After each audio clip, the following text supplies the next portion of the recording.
পাকিস্তানকে 134 রানের টার্গেট দিল শ্রীলঙ্কা।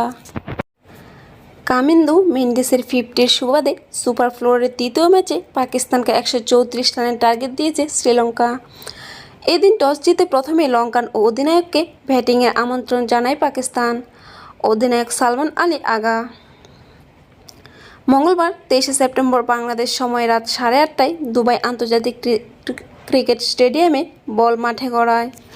ব্যাটিংয়ে নেমে সম্ভবতই মারমুখো ভঙ্গিমায় পাওয়ার প্লের সর্বোচ্চ সঠিক ব্যবহার চালায় লঙ্কানরা। তবে পাকিস্তানি বোলারদের কাছে রীতিমতো ধরাশয়ী হন তারা। প্রথম ওভারেই দ্বিতীয় বলে শাহিন আফ্রিদির শিকার হয়ে প্যাভিলিয়নে ফেরত যান কুশাল মেন্ডিস। নিজের দ্বিতীয় ওভারে প্রথম নিষ্কাকেও সাজ করে ফেরত পাঠান আফ্রিদি। কুশাল 16 রানে আউট হলেও প্রথম করেন 8 রান। পাওয়ার প্লেতে কুশাল পেরেরাকেও হারিয়ে ফেলে লঙ্কানরা।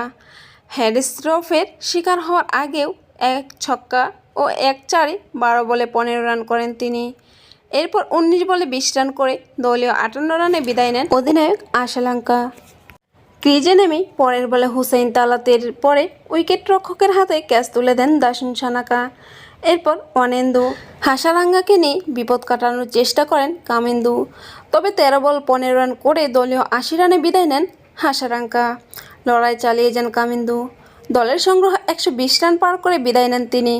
44 বলে 3 চার ও 2 ছক্কায় 50 রানে সাজানো ছিল তার ইনিংস।